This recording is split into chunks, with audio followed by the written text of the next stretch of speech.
Le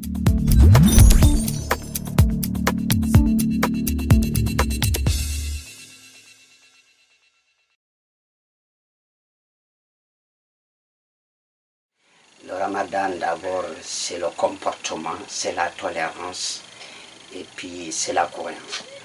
Le Ramadan, c'est une recommandation du Dieu le divin. C'est pas commencé à nous, ça a commencé depuis même bien avant le prophète, paix et salut sur lui, Muhammad alayhi salatu wassalam. Et il y en a d'autres prophètes bien avant lui qui faisaient le Ramadan. Et toutes les religions du monde entier, ils font le Ramadan, c'est à leur façon. Parce que la religion, c'est pour nous, c'est pour l'humanité. Et le Ramadan aussi, c'est pour nous. On doit le faire. Qu'est-ce qui est le Ramadan? Le Ramadan, c'est de ne pas manger. D'abord, c'est de ne pas manger, de ne pas boire de l'eau et du soleil jusqu'à coucher du soleil. C'est ça la signification Ramadan, Ma'ana en arabe as-sawm. C'est-à-dire de ne pas manger et de ne pas boire jusqu'au coucher du soleil. Ça c'est un.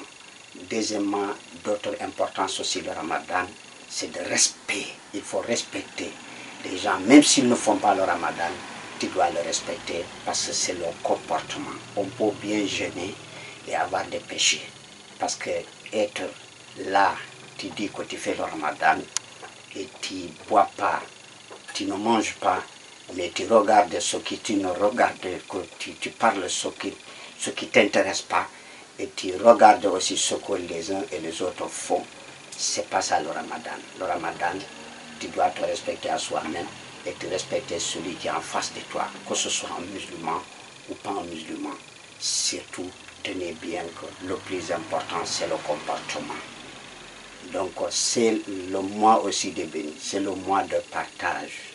On doit partager entre nous en tant que musulmans. On doit aussi partager avec nos voisins, même si ce ne sont pas de même religion que nous.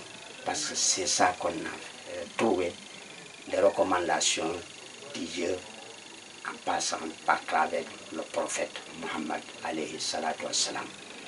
Et j'ai même quelquefois fait des interventions auparavant et avec mes amis qui ne sont pas forcément des musulmans, mais ils me disaient qu'ils voulaient que le Ramadan toujours soit avec nous. Je leur dis mais pourquoi? Ils disent que parce que quand le Ramadan arrive, il y a le calme, il y a le respect, il y a la discipline et aussi il y a la tolérance. Je dis, et voilà, ça c'est un bon musulman, c'est ça qui doit se comporter. Donc on doit se respecter, on doit bien préparer le Ramadan, parce que c'est Ramadan Karim qu'on dit, c'est le Ramadan de respect. Donc il ne suffit pas seulement de ne pas boire et de ne pas manger. Il y a d'autres choses aussi qu'on ne doit pas faire. Tu ne dois pas se bagarrer, tu ne dois pas insulter, tu ne dois pas faire le rapport sexuel en tant que jeune. Donc, et le respect aussi, toujours, tu dois le faire. Mais il y en a d'autres qui font toujours le Ramadan à sens que leur comportement. Parce qu'ils font le religieux comme ils font et ils respectent les autres aussi. C'est ça le Ramadan.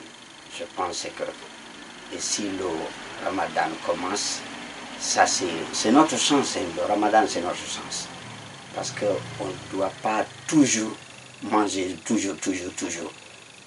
Parce que c'est pas, en fait, c'est pas ça le but.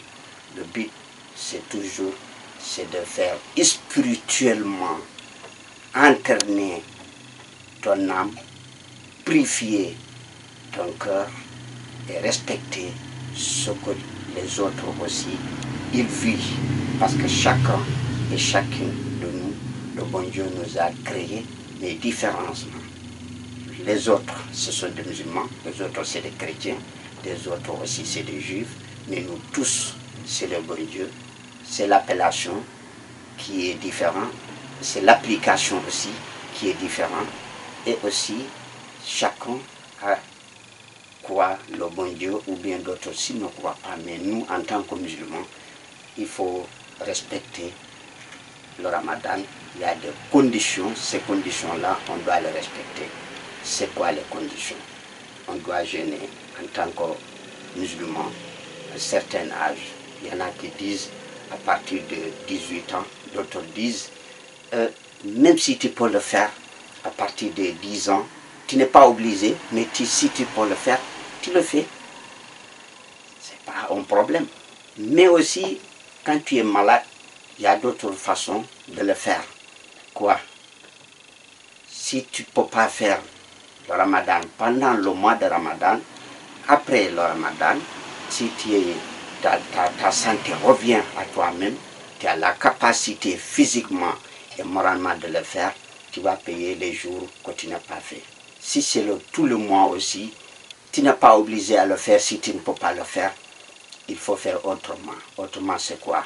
C'est de voir, selon les textes qui ont bien expliqué, que tu regardes si ta nourriture de 24 heures ou bien ta nourriture, et tu vas le faire estimer soit 50 € ou 10 € ou 5 €, tu prends ça, tu donnes ça aux nécessiteux. Il y en a qui sont là, qui n'ont pas de quoi manger, tu penses à eux, tu leur donnes, soit tu le calcules pour tout le mois, tu dis bon voilà, pendant le ramadan, c'est ça, ma nourriture, le petit déjeuner et déjeuner, et le repas du soir, je l'ai fait calculer, j'ai estimé par jour 10 € ou bien 5 €, ça dépend.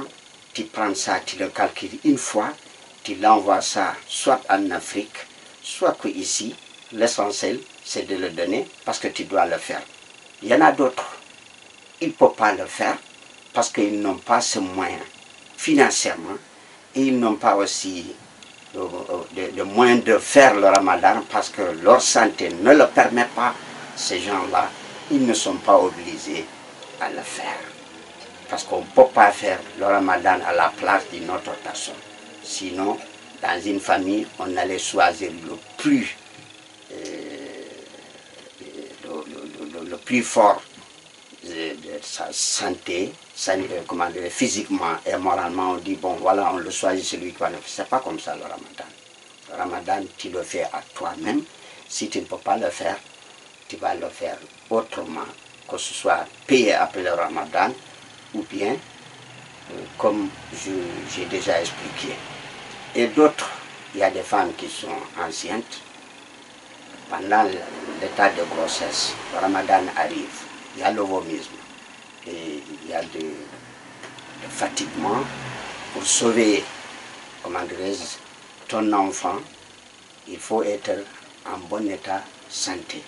Et là, on doit manger, on doit boire, il faut calculer à ça. Et il ne faut pas forcer, parce que le bon Dieu, surtout, il ne faut pas forcer. Parce qu'il a dit dans le Coran, La yukallifullahu nafsan illa wus'aha. Le bon Dieu, il n'a jamais forcé à une personne de faire ce qu'il est incapable de le faire. Donc tu vas le faire. Quand tu peux le faire, tu le fais. Si tu ne peux pas le faire, on te permet de le faire après l'accouchement. Tu vas payer comme tous les autres. Si tu ne peux pas le faire, c'est d'une façon ou d'une autre, parce qu'il y a l'accouchement qui font accompagner avec une maladie longue durée. Et on ne le souhaite pas, mais ça peut arriver, c'est la vie.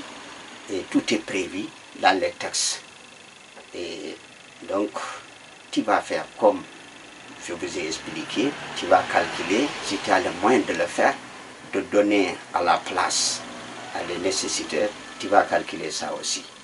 Ou bien tu as déjà accouché tout juste avant le ramadan, mais tu sais que tu ne peux pas faire le ramadan et en même temps donner allaitement à ton enfant, parce qu'il risque de la santé de l'enfant et sauver la vie de l'enfant aussi, c'est plus important. Donc en ce moment aussi, tu arrêtes de faire le ramadan, parce qu'il ne faut pas calculer à toi-même, il faut aussi calculer d'autres, c'est-à-dire votre enfant, et vous continuez jusqu'à ce que vous arrivez à le faire après le ramadan, soit payer ou bien de donner à la place de la nourriture aux nécessiteux. Donc vous voyez, mes sœurs et frères, le ramadan c'est quelque chose qui est simple. Nous sommes là pour vous. Merci.